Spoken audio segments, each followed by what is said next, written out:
If you remove Dharmashastra, then what we are left with is simply a copy paste of the Western ideas that are there.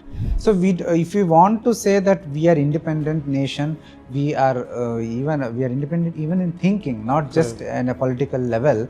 Then we have to develop our own drishti, make it on a basis of our own worldview. And in these matters, the worldview is given by the Dharmashastra. It does a great disservice to our Jnana Parampara if we are to simply discard a particular text without any engagement. You burn it, you cherry pick verses and paint it however you want, create controversies. Are we to discard everything just because there have been political opposition to it? There was a lot of onslaught, and now how the narrative, one attack after another attack, just like the vulture picks up one part and then another part. So there is an attempt to do an autopsy of Hindu civilization today.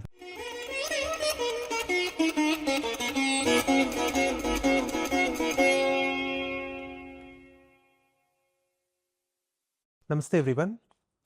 Today we'll be discussing the book Chatuh Shloki Manusmriti, an English commentary by Nithin Sridhar.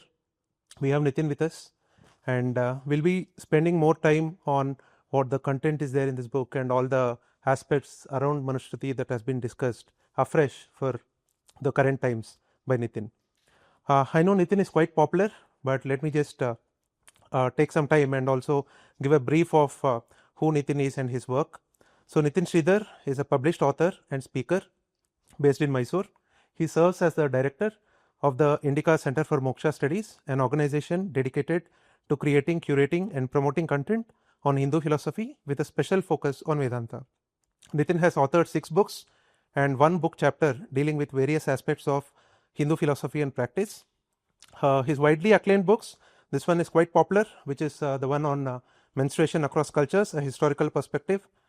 Then there is another called Samanya Dharma, and there is another which is Ishopanishad and English commentary. He regularly contributes to various media platforms addressing topics ranging from politics and society to religion, culture and philosophy. He also teaches courses on Indian knowledge systems at Indica courses. Welcome Nithin, welcome to this conversation. So before we begin, right, I also wanted to just briefly talk about why this book was important for me, particularly as a reader, right.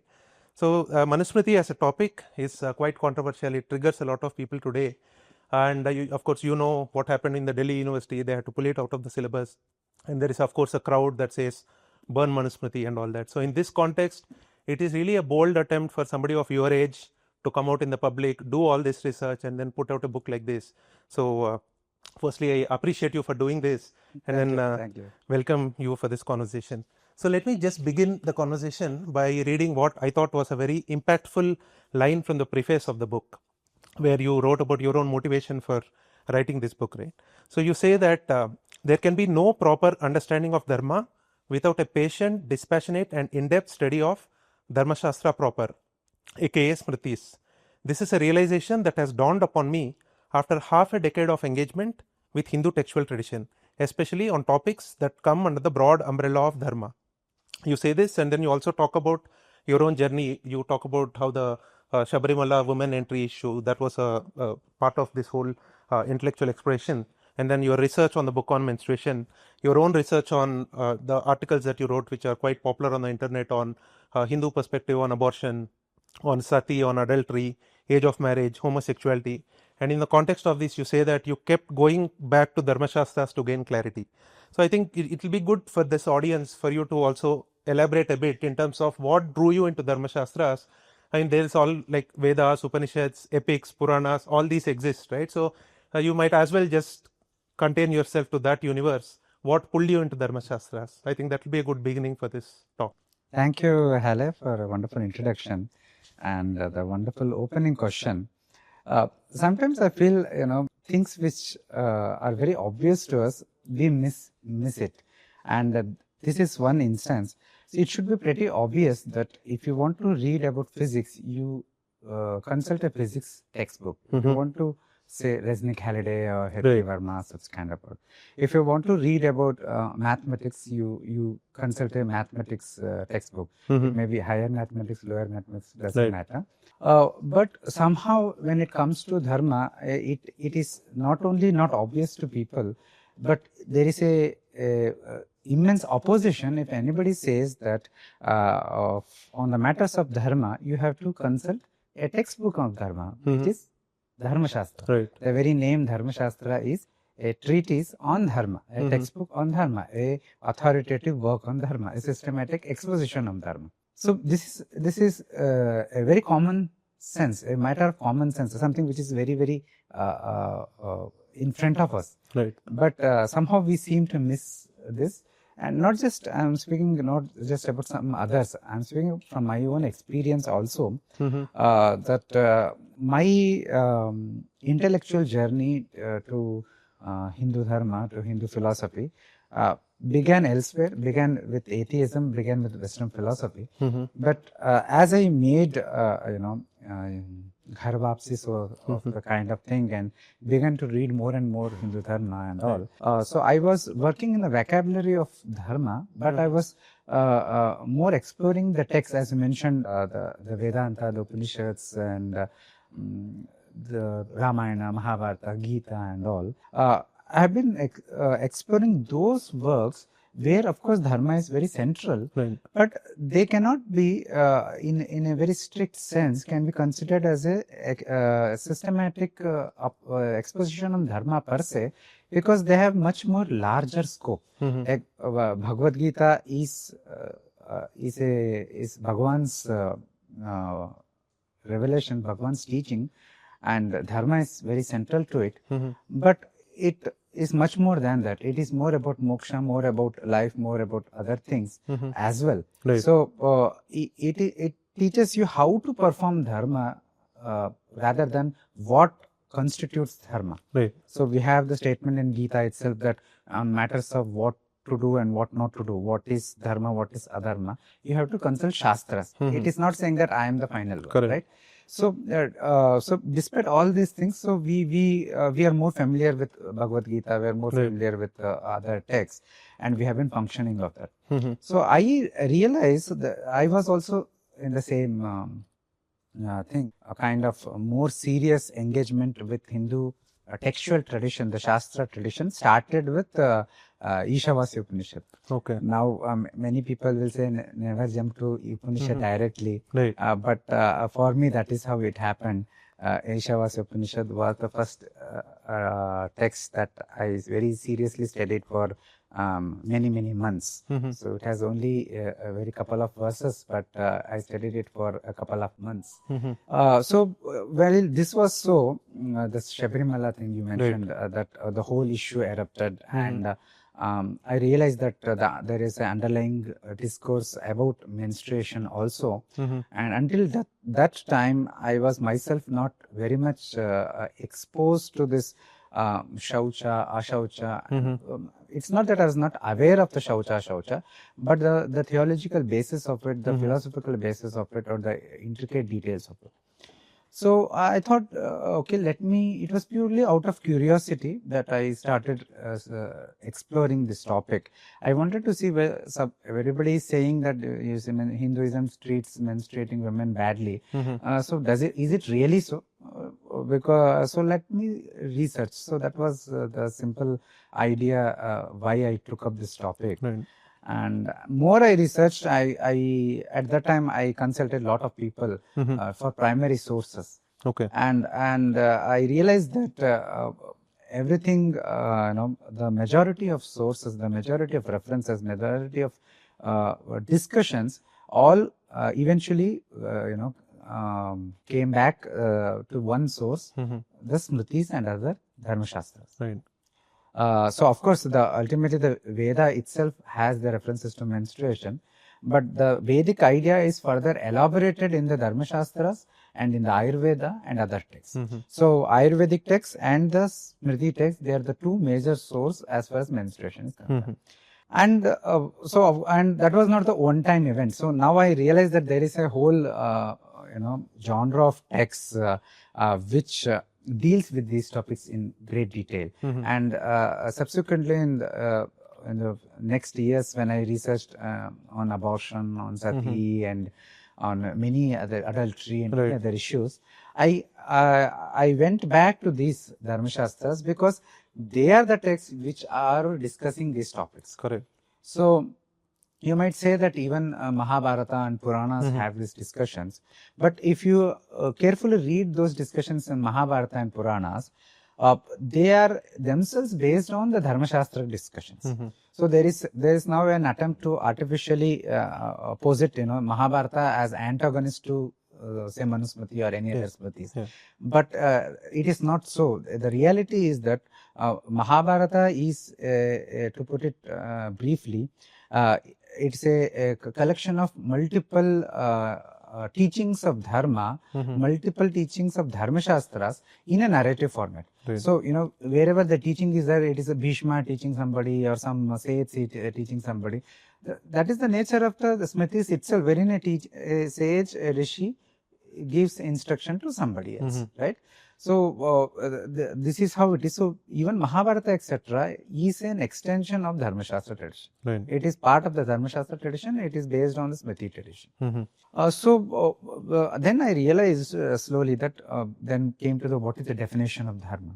Correct. And once you understand the definition of Dharma, it is not simply you take anything and put the designation of Dharma and it becomes dharmic. It is not so. Dharma has a very specific definition in our tradition. Take any of the texts, Dharma is that which upholds, sustains. It gives rise to hita. It is beneficial to us. It gives rise to abhyudaya nishreyasa and all those definitions. So it is these definitions that are at the heart of the what Dharma is and the tenets of Dharma that is elaborated in the Smriti tradition. So all these socio-cultural issues, our day-to-day acharam, the practices, our sampradayas, our festivals, our rituals, so all of them, and also the legal aspects also comes here because it is also basically a particular format of interaction between two people, wherein the basic aspect is of a conflict or a controversy, right? That is what the civil and criminal cases are. So vyavahara is called, right? Vyavahara. So I realized that all this socio-cultural and all these issues, the source, the textual source, the Shastriya source, which touches upon them either in detail or in very brief, mostly by providing eternal frameworks, ideas and concepts which are eternally valid on all these matters, it is the Dharmaśāstra. So today when we have a discussion about, now currently there is a petition, right? The age of consent. Age of consent for sexual intercourse has to be reduced, while simultaneously there have been proposals to further increase the age of marriage. So this is a typical question whose domain for understanding the Hindu principles or Hindu drishti is Dharmaśāstra. Right. So if you remove Dharmaśāstra, then what we are left with is simply a copy paste of the Western ideas that are there. So if we want to say that we are independent nation, we are independent even in thinking, not just on a political level, then we have to develop our own drishti. It cannot be that we are copy pasting the problem as well as the solution from the West or somewhere else and calling it our own drishti, right? So if we want to build up our drishti, then we have to make it on a basis of our own worldview. And in these matters, the worldview is given by the Dharmaśāstra. Right. Yeah. So this was a personal realization after much long journey.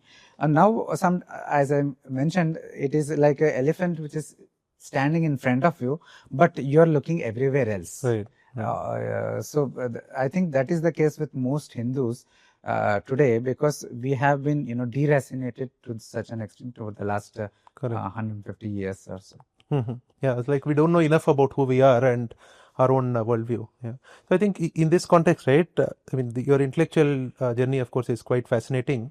But parallelly, as a society or even as a country, if you look at our own journey in the past, let's say 10-15 years, there has been an upsurge in this activity around Indian knowledge systems, Bharatiya Jnana Parampara, all of that, right? And then I think in the book you also mentioned that despite this upsurge, Dharmaśāstra as a body of work did not get the kind of attention that it needs to get. Like I remember from my own reading, right? I think I had shared this with you in the past as well of Professor K.V. Rangaswamy Iyengar's books on Rajadharma and Manusmriti, all that. He wrote this perhaps in the middle of 20th century. And very interestingly, in that era also, he says the same thing, that Dharmaśāstra and Smritis are not getting the kind of attention. And now, 100 years later, you are writing a book and you are also saying the same thing, that despite the Indic knowledge systems, all that, Dharmaśāstra is not getting the kind of attention. So I think this book definitely is a good first step, because you are doing all the research and putting this out, saying this is how Dharmaśāstra need to be understood, right? So where do you see this going in terms of this whole Indic knowledge system, India knowledge system journey? Where do you see Dharmaśāstras in getting that kind of attention? Do you see change, or what's your view? I think currently still, Dharmaśāstras as a whole, but particularly texts such as Manusmriti, is still too controversial. The Delhi University event that you mentioned is a good example. It is still, so controversial that academically at the institution level, touching upon it is, very, very problematic. There is a lot of opposition to it. But what I find very, very even more problematic is that I have seen a lot of conference call for papers and even organizations working on IKS and all, their when their description of the area of work they are doing, there is a mention of Vedas, Vedic philosophy, and then there is a mention of exploration of Ramayana, Mahabharata, Puranas, and then comes to Natya and Kavya, everything. For somebody, for a lay person who is not educated in this, all the details, intricacies of the vast textual tradition, they will feel that this is very comprehensive. But there is one element which is clearly missing, is the element of Dharmaśāstra. So they will touch upon Itihasa, Mahabharata, Puranas and everything, but they will not mention the Smritis. They will not even mention Dharmaśāstra, or even when there is a call for paper, they speak of Vedic philosophy and all, or any topics, the Vedic perspective, the Puranic perspective and all, but there is no explicit even mention, no acknowledgement of the existence of a Smriti perspective. So Manusmriti is controversial, that is understandable, but that does not mean that you stop all form of engagement with the Dharmaśāstras. So if this continues, then I believe that the IKS progress will always be kind of, it will be handicapped, because we are discarding a very important part of our Jnana Parampara. So I'm hopeful that this will change slowly, not explicitly, not in your face, but implicitly and slowly. So I see my work, this book, as an attempt, you can say it as a in-your-face attempt, perhaps, to revive, to start re-engagement with this text. So I think it does a great disservice to our Jnana Parampara if we are to simply discard a particular text without any engagement, right? You burn it, you cherry pick verses and paint it however you want, create controversies. But there is no serious, real engagement. There is no sincere engagement.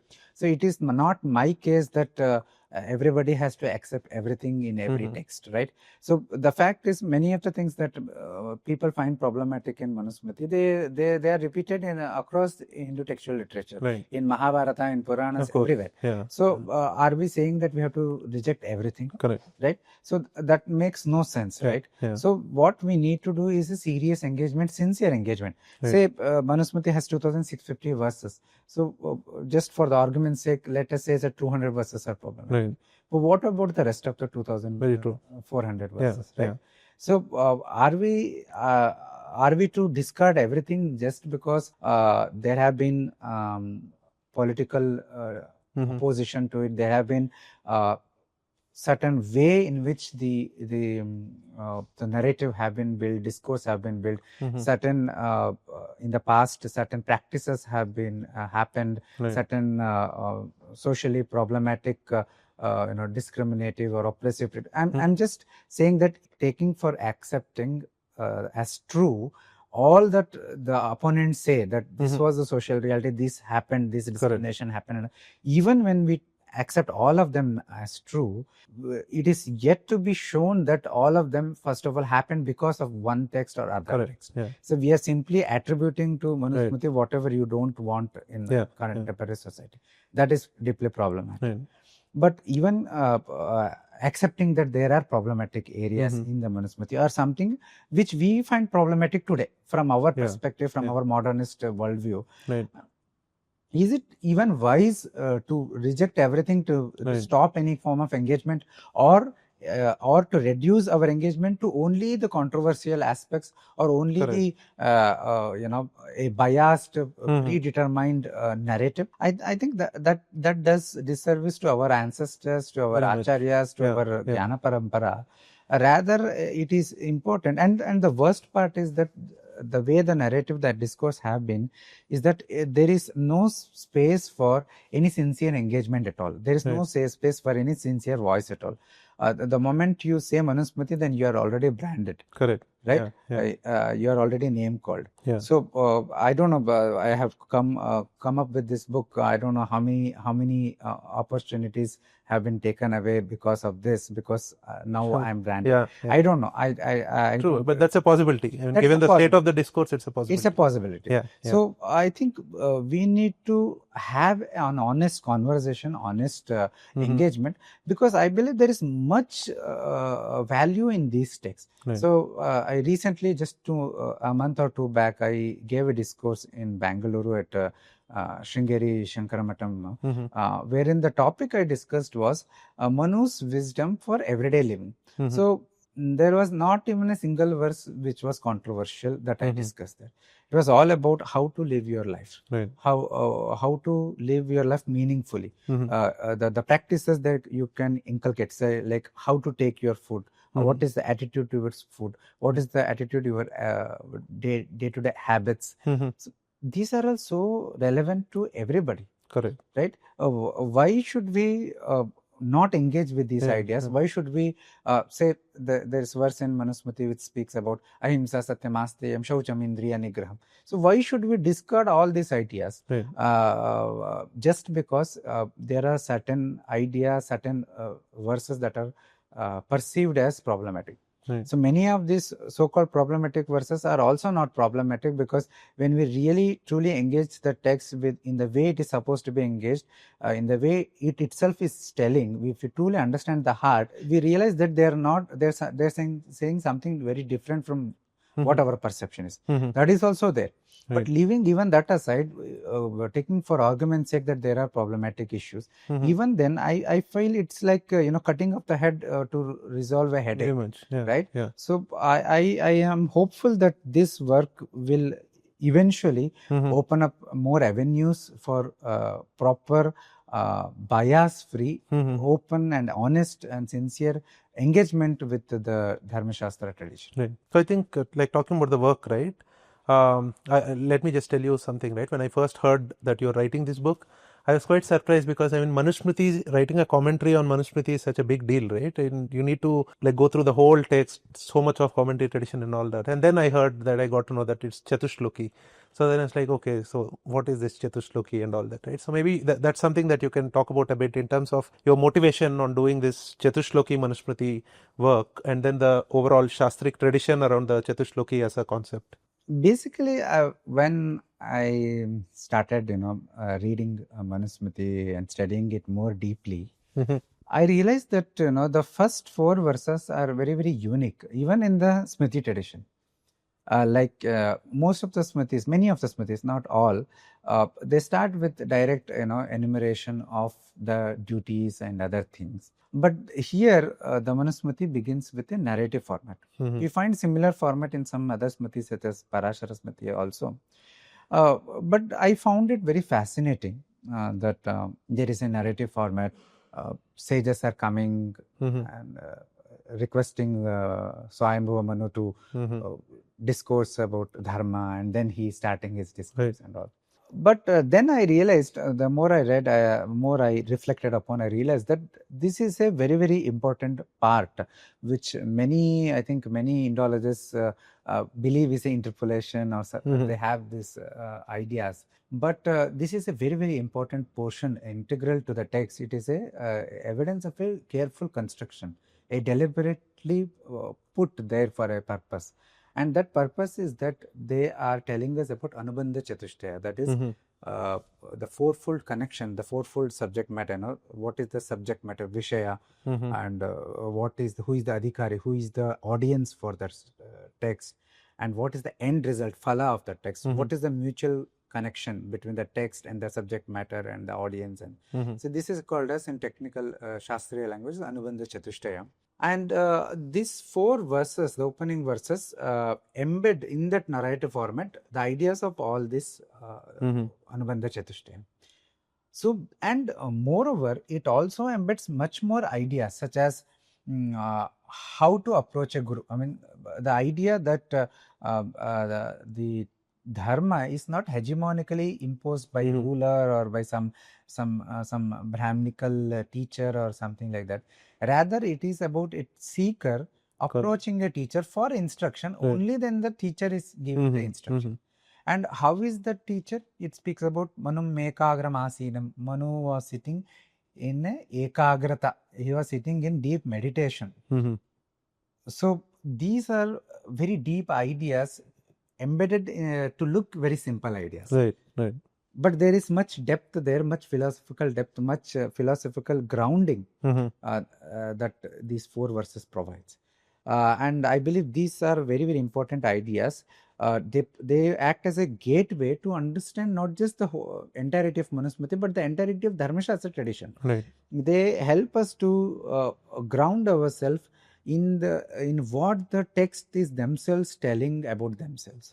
So only when we anchor ourselves in that view, then we'll be able to really appreciate what the text wants to tell us. Right. Otherwise, we'll always be either consciously or subconsciously end up superimposing our own expectations, our own biases, our own ideas about what the text is onto the text. Right.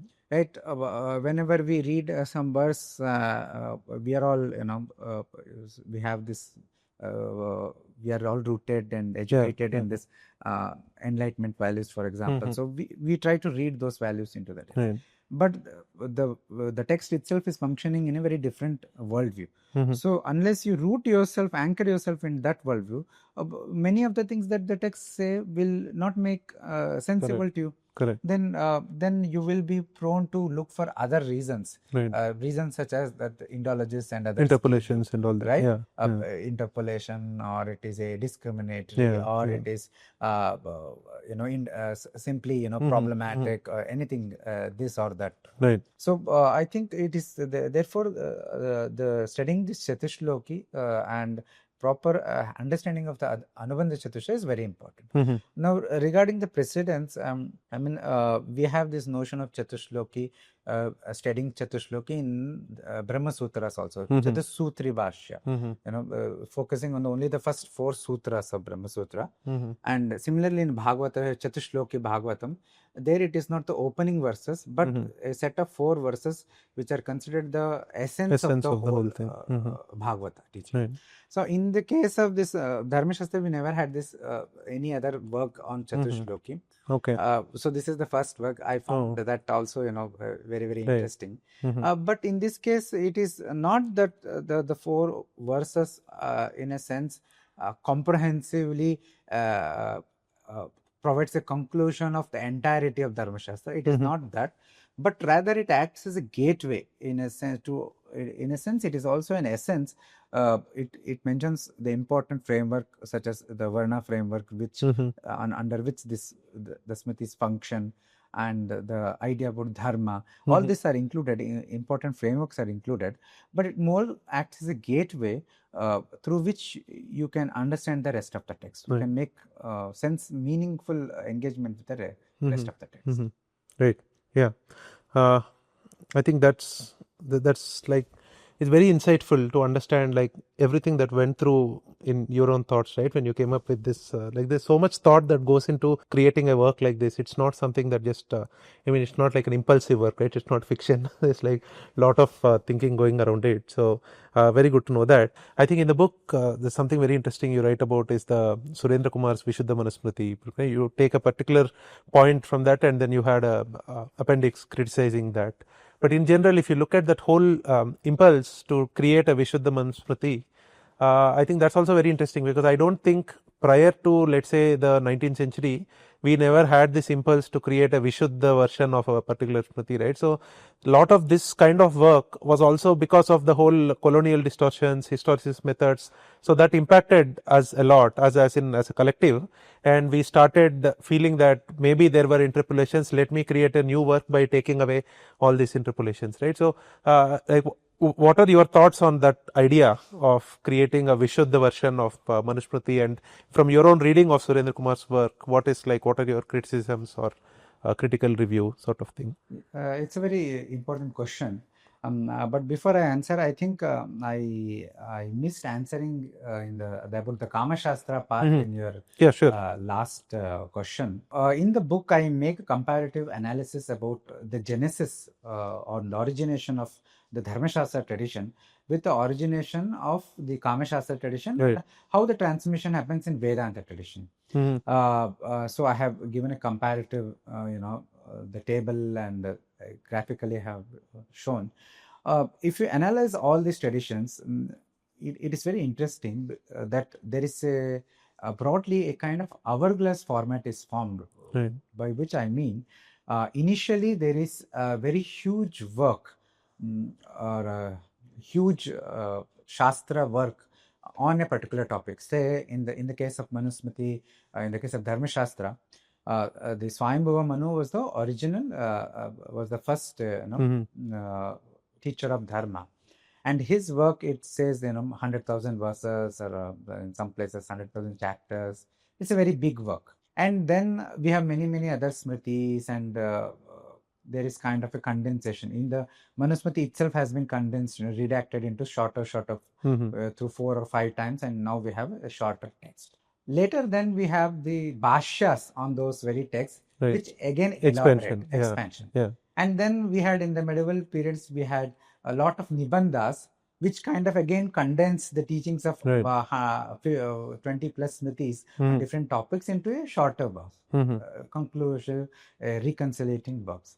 So this is kind of hourglass, no? It starts at wide at the beginning, and then there is a narrow center, and then again a wide bottom. Right. Similarly, in the Kama Sutra text, it speaks about its own origination, about how a Nandi, of the Gana of Shiva, he wrote a very large work, and later Uddalaka's son Shvetaketu and Bhabravya and others condensed them into shorter terms, and then the different topic matters were taken up individually, and very large works, detailed works were written and rewritten again and again.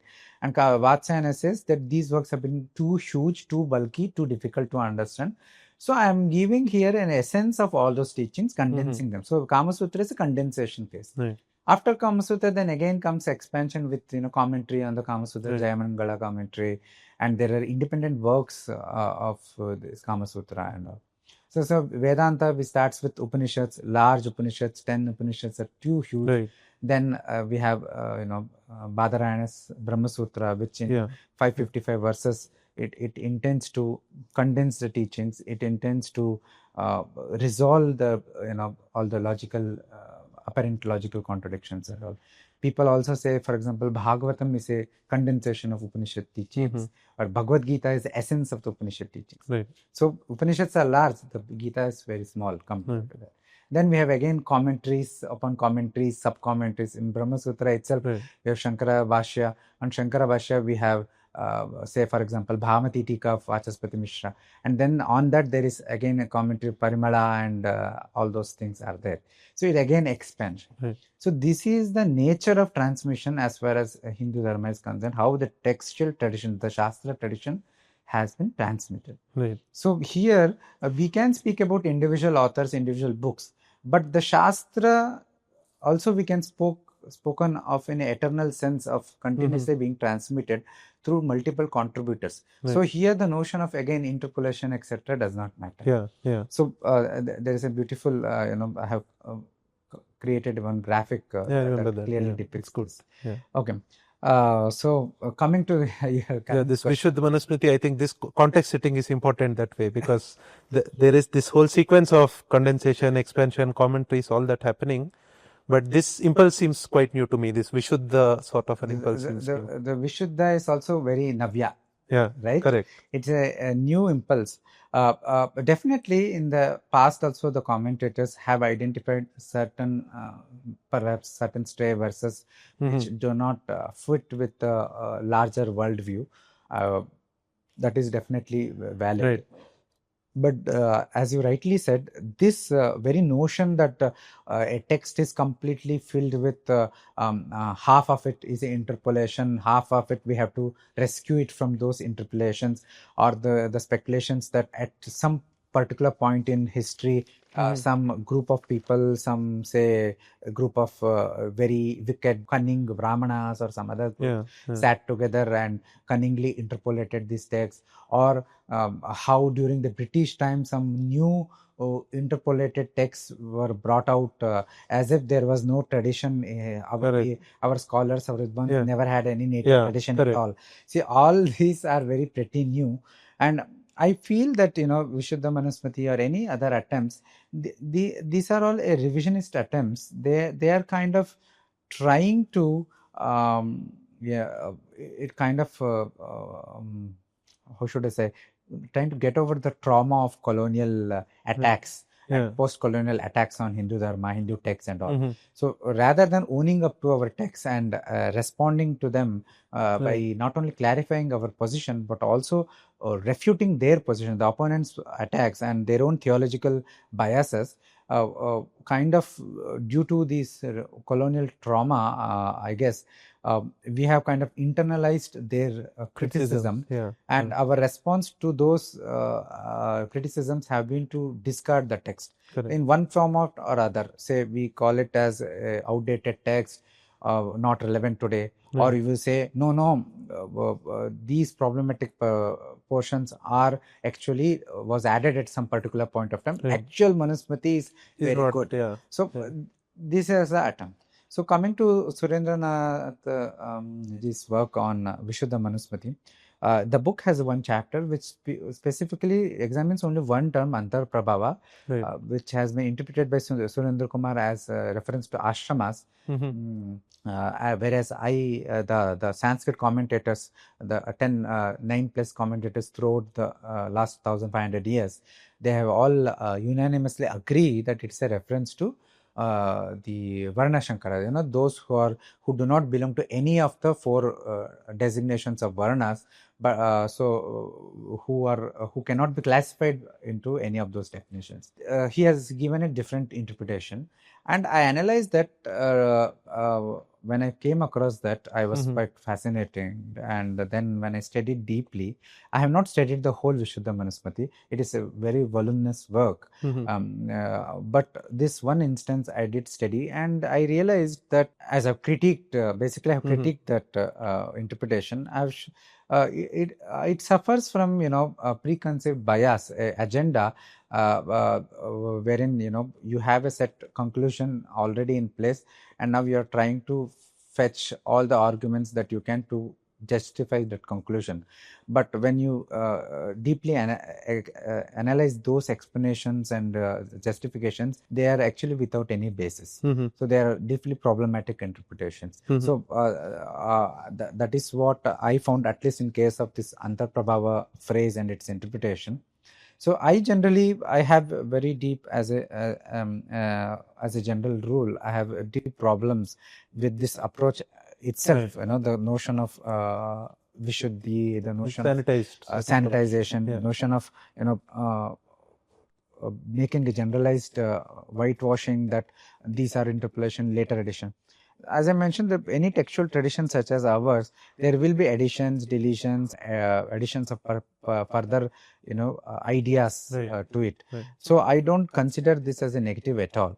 So to discard everything of the tradition like that, without even proving that there has been really an interpolation, that is another important thing. Very much. Say for example, the Manusmriti at one place says that it is permissible to eat meat in certain conditions, and after certain conditions are met.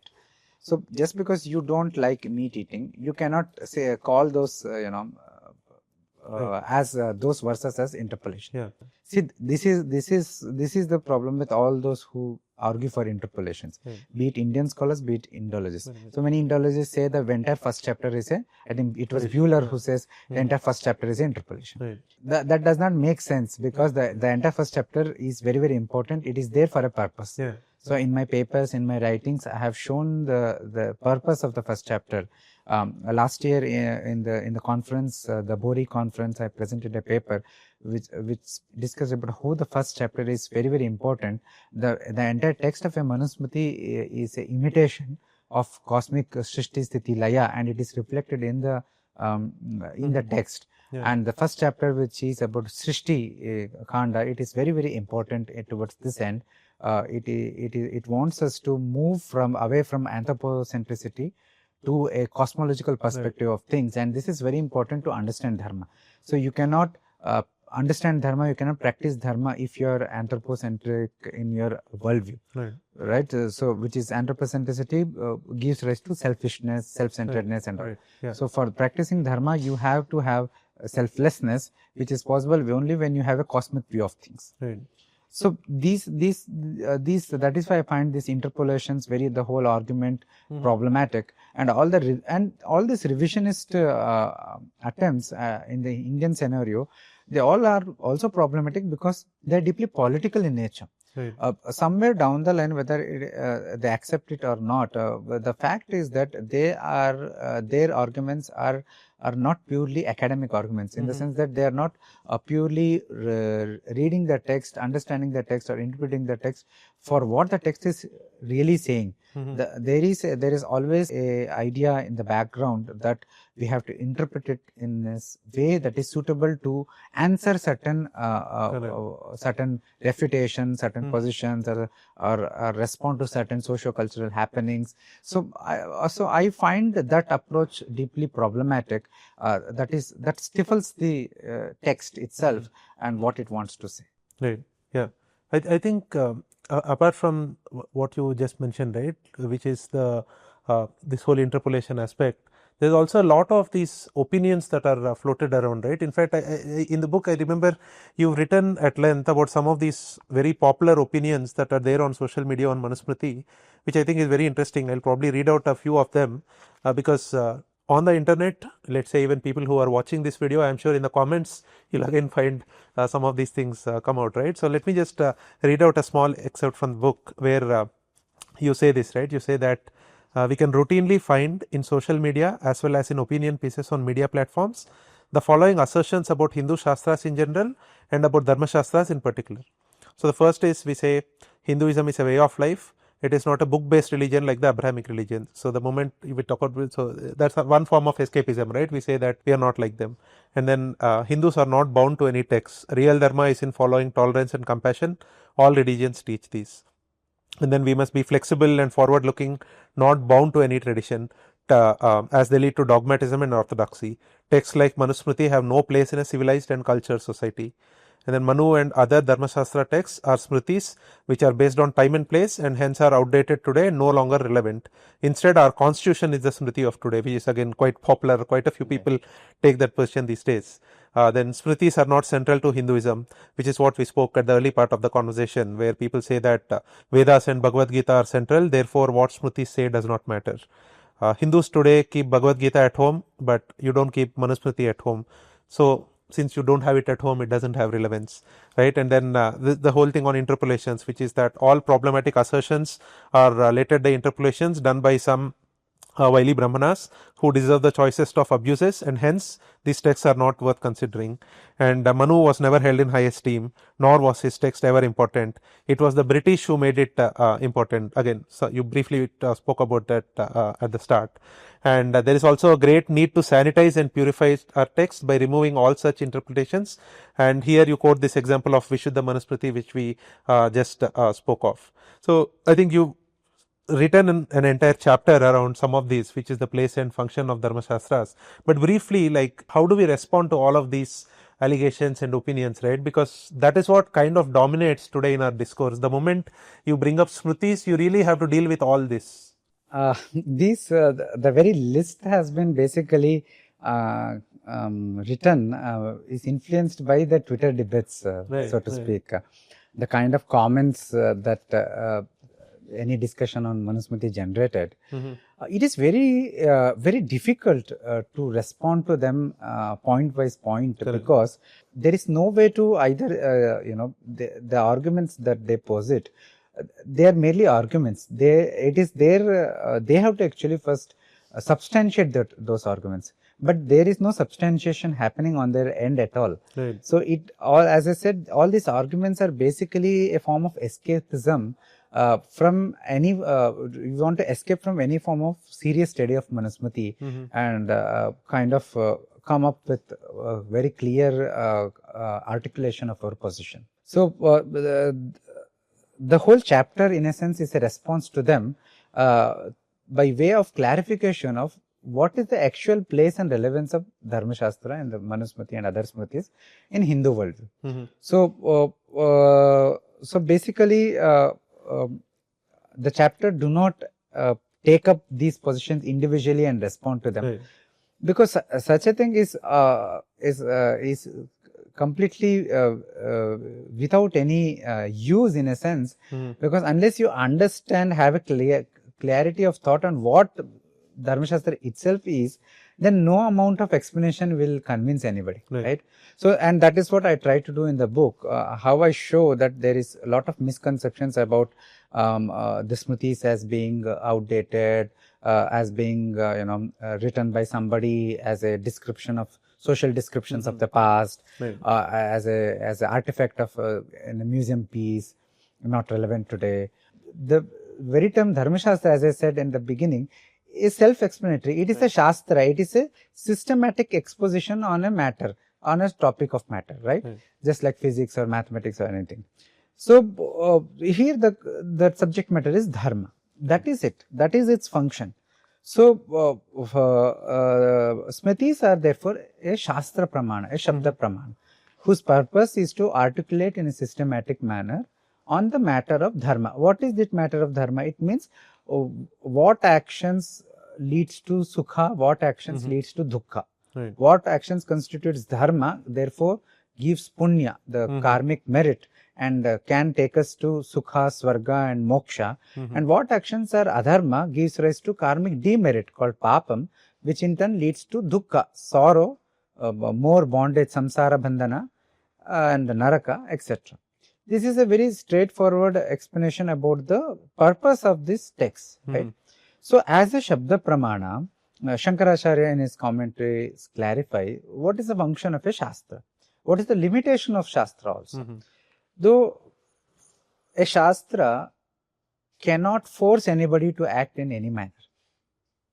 We all have the free will how to act. But what the Shastra tells us is, if you act in this way, then these are the results you get. Right. Consequences. Right? So in Bhagavad Gita also, Bhagavan Krishna gives all the teachings, and towards the end he says to Arjuna, now you do what you like. Right? Because Arjuna's actions are not in Bhagavan's control. What is in Bhagavan's control is the teaching. So the purpose of the Smriti text is to tell us karma-karma phala relationship. Basically, Dharma and Adharma, the very designation is with respect to our human action. Right? So karma, karma phala, action and result of action. So it tells us these actions, if you do, these results you will get. Right. These are your duties that will lead to this form of punya.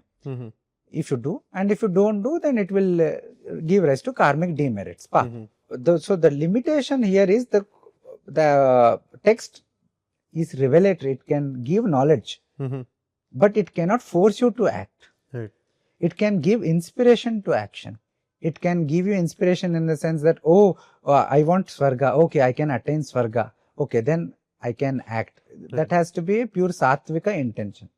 But it cannot force you. If you say that I don't believe in Swarga, Yes. it cannot force you to, oh no, you have to do this. Correct. Right? That is not in the purview of Dharmaśāstra. So there is no question of hegemony here at all. A king is duty bound, as per the Shastra, is advised to create a dharma based society, because then all the people in the society can attain yogakshema. His duty is to create a society where each individual can attain abhyudaya nishreyasa, worldly happiness as well as spiritual emancipation. Right? It's his duty. How exactly he does it is his discretion. Right. It is not that there is no evidence in history that Manusmriti was made as a state text. Everybody has to practice. Right? That is not how the Hindu civilization works at all. The Manusmriti itself does not see itself as that. There is ample evidence within the text which speaks about how when a particular dharma, even a dharmic tenet, if it is causing sorrow, or if it is against the consensus of the people or the ideas of people, then it should not be practiced. Manusmriti says this. Dharmaśāstra again and again express these ideas. And it also says, for example, in the legal context, the Dharmaśāstras make it clear again and again that the jurists have to be well versed in Dharmaśāstras, but they have to be well versed in lokachara. Correct. Customs of the people, different communities. And the judgments have to take into account both of them. Right? They have to be sensitive to local practices, but also the eternal principles of Dharma as in Dharmaśāstra. This is a very, very important point. The Manusmriti or any other Smritis were never designed to function in a hegemonic way. There is no evidence. Rather, we find evidences, inscriptional evidences of how Hindu kings were praised when they ruled as per the Dharmaśāstras or the large Dharmashastric worldview. There have been many inscriptions praising them. Oh, he ruled like a Manu. He was great dharmika. He did great good for all of us. So such evidence. We hear that of kings from Tamil Nadu as well, for that matter. Right? Yes. Manu, right. So we have to be aware of how the things happen in society, in history, but also how the things are articulated in the Shastra itself. So without that knowledge, other things are problematic. So what is then the place and function of Manusmriti and other Smritis? It is simply as a Shastra Pramana, as a knowledge bank, as a textbook on the matter of Dharma, right? A systematic exposition. Now, how you utilize it, or whether we utilize it or not, whether we turn our eyes away from it, or whether we make whether we cherry pick it and use for controversial purposes or for gaining Twitter followers and Twitter narratives, or whether we genuinely engage with it and make positive use of it, it is up to us. So neither criticism nor praise is going to affect the Shastra Pramanatva of Manu or other Smritis in themselves as far as the matter of Dharma is concerned. So I think this perspective is missing from the contemporary narrative. There are many historical examples, like why this in the last few centuries a genre of works called Stri Dharmas were created. A genre of works called Shuddha Dharma texts were created. Why was they created? To respond to a demand from the public, right? So the Shudrachara text gives the methods of practice, the ritualistic practice, the dharmika practice for Shudra community people, for their Abhyudaya Nishresa. Similarly, the Stri Dharma text, for there are examples, I think Deepamba, who was a Maratha, the wife of Maratha, I think Ekoji Maharaj or something in Tamil Nadu. She requested the Dharmaśāstra scholar to compose a work of Stri Dharma. The purpose was clearly simply this, that many of the women, Hindu women, have kind of adopted Islamic practices, have kind of deviated from the Hindu practices under Islamic influence. So she wanted a guide to help them, start reconnecting to the dharmic core. So that is why the work was composed. So you see that Dharmashastra have been relevant in this manner. Correct. It is the backbone as a knowledge treasure, as the encyclopedia, as the textbook, as the very source from which the authentic knowledge about dharma or practice can be taken. So it has never been relevant in the sense of hegemonically imposed by a church kind structure or by a state kind structure, right? So it was always used, even be it in the context of legal jurisprudence or in the context of acharam or prayashchittam. So even today, when festivals, say for example, we had Deepavali this time, there was confusion about Amavasya, this day or the next day and all. How was it resolved? Through the Dharmaśāstras only. So this is how Dharmaśāstra functions. You don't need to have Dharmaśāstra, Manusmriti or any other Smritis at home. That was not the very function of Manusmriti at all. So these were the works which were to be studied in depth by certain small group of people, like higher mathematics is studied by only very small number of mathematicians. But the knowledge is trickled down to the rest of the society by various means. Correct. Like we all study algebra, etc. in the school. The general dharmic tenets were taught to everybody. The Samanya Dharma, even the Kulacharas and the general Sampradaya practices through Guru Shishya Parampara and through the theatre and other through Ramayana, Mahabharata, all those things. It is the same knowledge of dharma that the systematically exposed in the Smritis, etc. Then they become transformed into narrative structures to theatre, to Ramayana, Mahabharata, etc. So this vision has to be this comprehensive understanding has to be internalized today. I think like one interesting aspect in what you said, right, which is the thing on Lokachara. So there's a very like a kind of narrative that is getting quite popular today, which is to say that we are really a Lokachara dominated society, because whatever is mentioned in the Smritis that may have been there in the book, but that was never relevant for us. Look at all the diversity around us. We have so many acharas and all of that. And it's almost made to appear as if the Loka dominates over the Shastra. Whether the Shastra says something or not doesn't matter. What I do is what the Loka around me does, right? But then in the Smriti tradition itself, like you mentioned, there is this whole awareness that there is a Lokachara, and then there is also a notion of the Shastra Aviruddha Lokacharya, that it should not go against.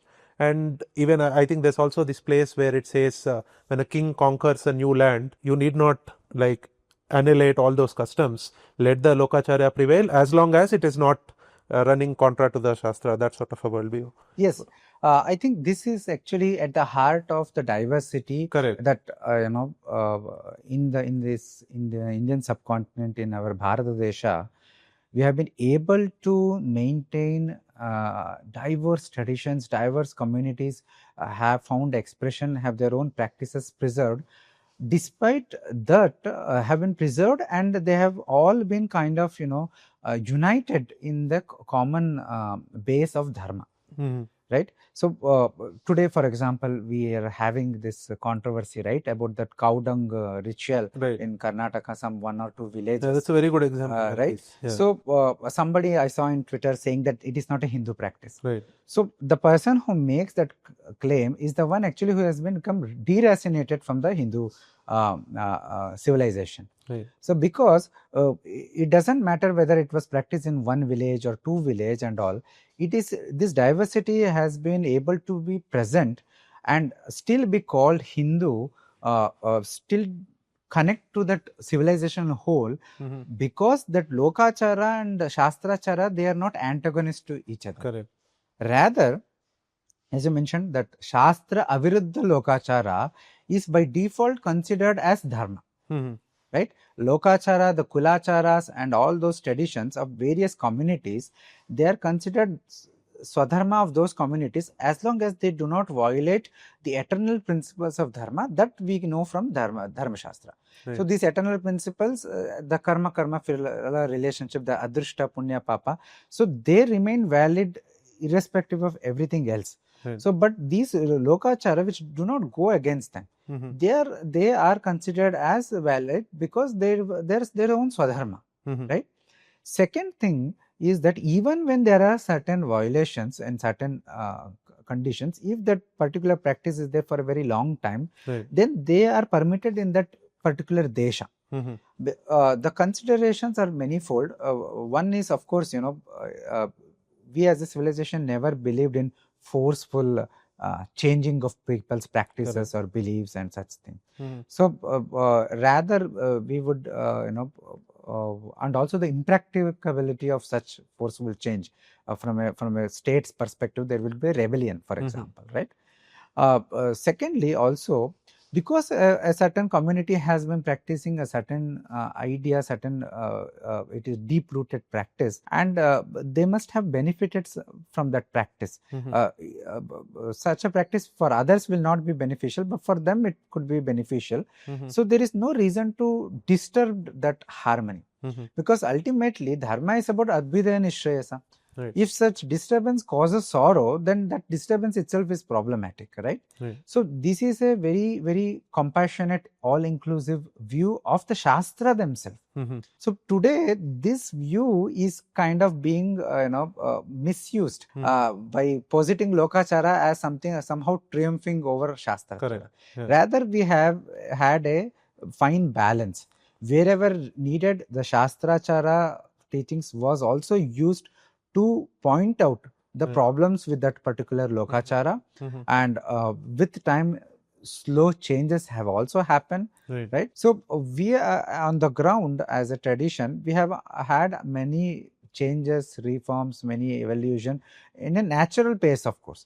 I'm not speaking of reforms that are like what is happening in the last 200 years, intentionally forceful, like an outside in kind of a thing. But rather natural evolution of things, natural changes, because any society changes, right?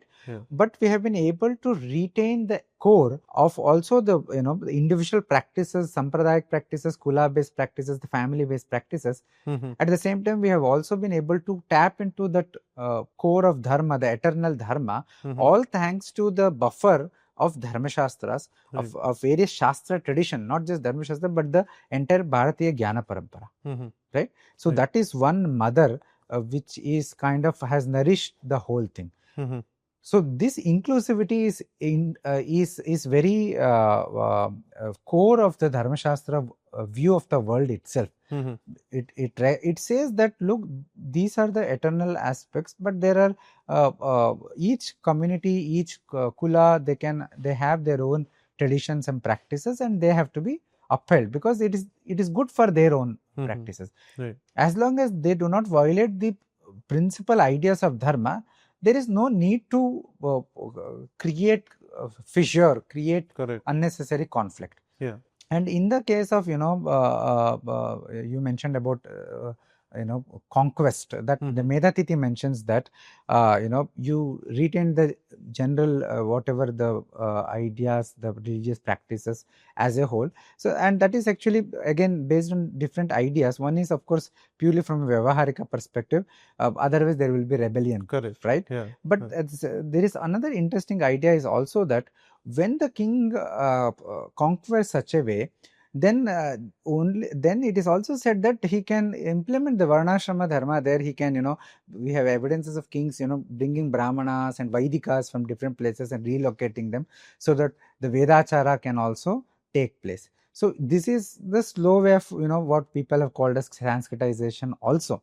So we have been, we are not against the idea of Sanskritization or expansionism, but we are against causing unnecessary conflict, violence or disruption.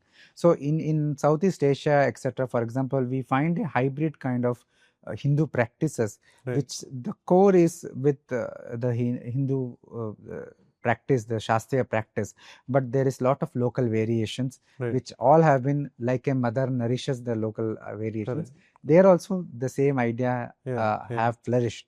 I think this is the greatest strength of Sanatana Dharma, but it has also been kind of a weakness when there was a lot of onslaught, and now how the narrative, one attack after another attack, just like the vulture picks up one part and then another part. So there is an attempt to do an autopsy of Hindu civilization today. Yeah, I think the whole diversity also is becoming a bit of a negative in today's discourse, right? Like we are just too diverse, too difficult to control, a kind of.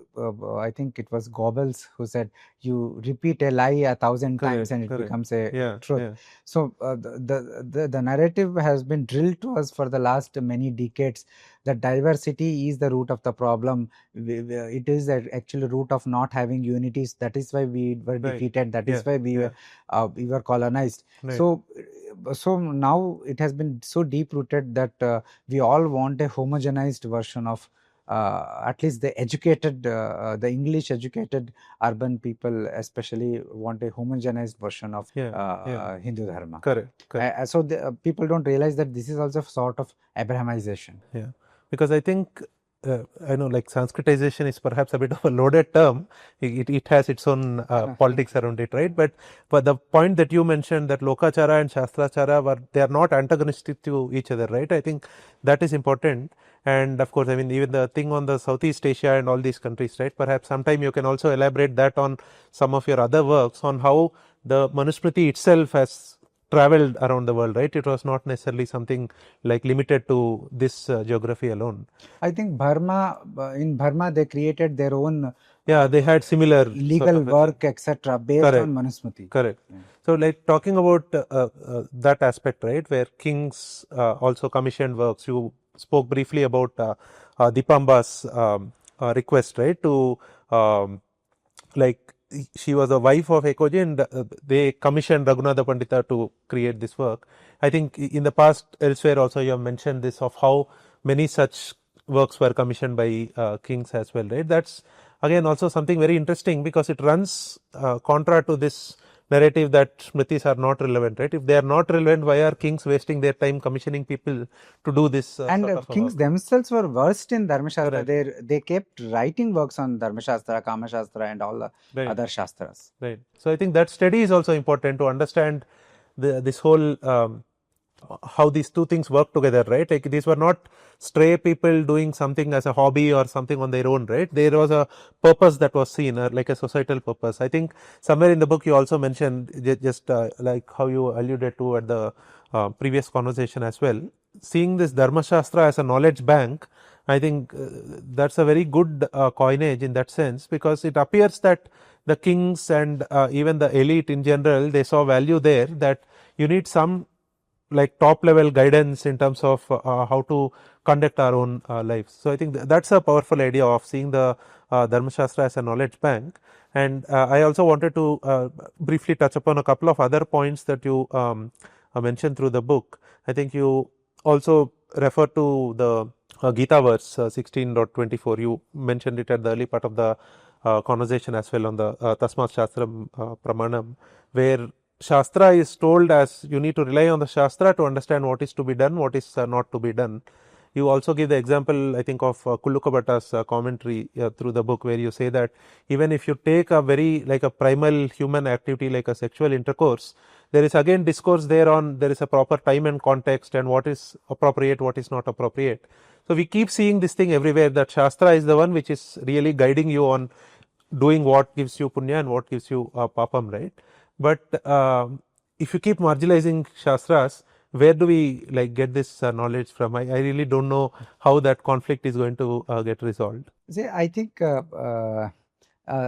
what people want is, they don't want any form of guidance, restrictions, or any form of, they don't want to be told what to do, what not to do. So that is the hallmark of modernity, because everybody thinks that I am equipped by myself to figure out everything.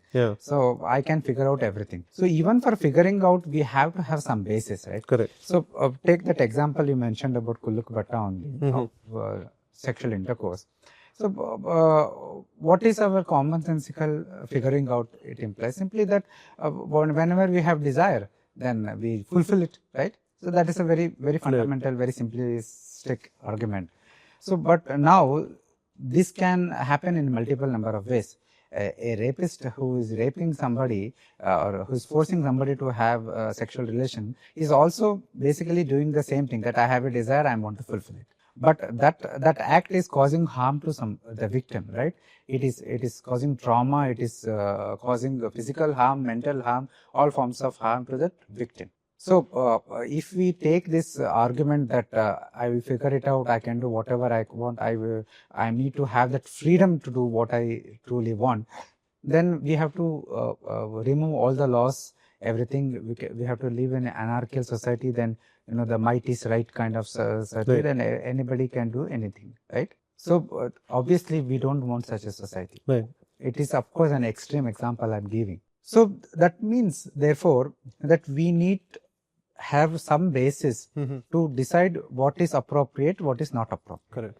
And that basis could be multiple, like it could be ethical, it could be purely in a materialistic terms, purely in a mundane terms, the arthakama also, but it could also be much more than that. Right. So the Dharmaśāstra provides the ethical aspect of teachings, but also it provides the adrishta aspect, the ritualistic aspect of the teaching. So from the ethical perspective, of course, it mentions about how any form of sexual forced sexual intercourse, etc., are criminal activities, and it gives very, very severe punishments for those activities. Right. That is the ethical part. But Dharmaśāstra also speaks about, within the context of marriage itself, what days are appropriate, what days are not appropriate. Here, appropriation or inappropriate is from the perspective of adrishta phala, from the punya papa perspective, from the religious or spiritual perspective, right? So what days are shubha, auspicious, and what are not auspicious. Now you cannot understand this from a purely mundane or perspective, right? This is about adrishta phala. So if you say nothing will happen, I will go ahead and have the relationship, intimacy on those inauspicious days. Sure, go ahead, and there will be no perceivable result immediately. But nevertheless, the Shastra is revealing a fact that it will nevertheless add to your karmic account. Right? There is some ashubha, a dosha created, which will add to your karmic account, which will in turn influence your state of mind, influence your karmas, your vasanas, your samskaras, right? So this knowledge you cannot get from somewhere else. Correct. This knowledge about punya papa, there is no other source, because they are adrishta. Right. Right? So people say that I want to take control of my life, I want to master my life, I want to master my future. The real way to master your future is by taking control of your actions, by knowing what sort of actions leads to what sort of results. And that is exactly what the Dharmaśāstra says. From the Shruti to Smriti to Itihasa Puranas, this is what the Shastra is revealing. Right. And because karma phala is something not very obvious, it is obvious in some instances. Like for example, if I study for the exam, I can pass the exam. Or if I cheat in the exam, I can pass the exam. So that direct drishtartha is visible, that if I am studying for the exam or I am cheating the exam, I am passing the exam. But if I don't do both of them, I am failing the exam. There the action result is actually very, very visible. So we cannot dismiss that connection between karma and karma phala. Otherwise the world itself stops functioning. Because if the action will not give rise to result, why should we perform action at all? Right? So I'm coming to a job and working in a job so that I can earn money. If I'm not earning money, then why should I even do a job? This much is visible. But there are other results which are invisible. In this case itself, if you're passing the exam by studies, then that is a dharmika way, there is punya generated. But if you're cheating, there is a papa generated. So that papa is not visible, because that will give result in the future. In the form of dukkha. Right? So we have to understand that the karma phala, it is not simply functioning in a very mundane mechanistic manner. Why? Because there are also instances of many people saying that I did all the work, I put all the effort, I have all the qualities, still I am not getting the result. There are hundreds of such instances. And there are instances of some people, for example, some very small children developing great diseases and passing away. or some people suffering throughout their life through some disease, etc. Right. Some people say that why I was born poor while somebody else was born very, very rich family. Right. By the example of that examination and such other things, we know that karma phala is there. So we cannot now say that this taking birth or these conditions that despite me putting effort I am not getting result, there the karma is not functioning anymore, right? It has to be functioning. So then if you logically analyze it, even the rebirth and the whole cycle of birth, deaths again and again happening, is very logically we realize that this is all work of karma and karma phala. And our happiness or sorrow today is because of our own previous actions. When we did the dharmic actions, our result is today that we are enjoying this happiness. If we did adharmic actions, now we are suffering the sorrow. So this is purely through proper logical analysis also we can come to this conclusion. And we have the Shastra, in the Shastra we have the very strong Shastra as a Shastra Pramana. It is revealing to us not only that karma phala is related, but it is revealing to us how specific actions can lead to specific kind of results. So this knowledge of karma phala in its specific manner, it is not available to us from any other source. Correct. You have to rely on the Shastra. Shastra, that is why Bhagavan Krishna very clearly says, Shastra is your pramana, and if you do as you like, then it can only lead to adhogati. Right? It will only lead to suffering and suffering and more bondage to the world.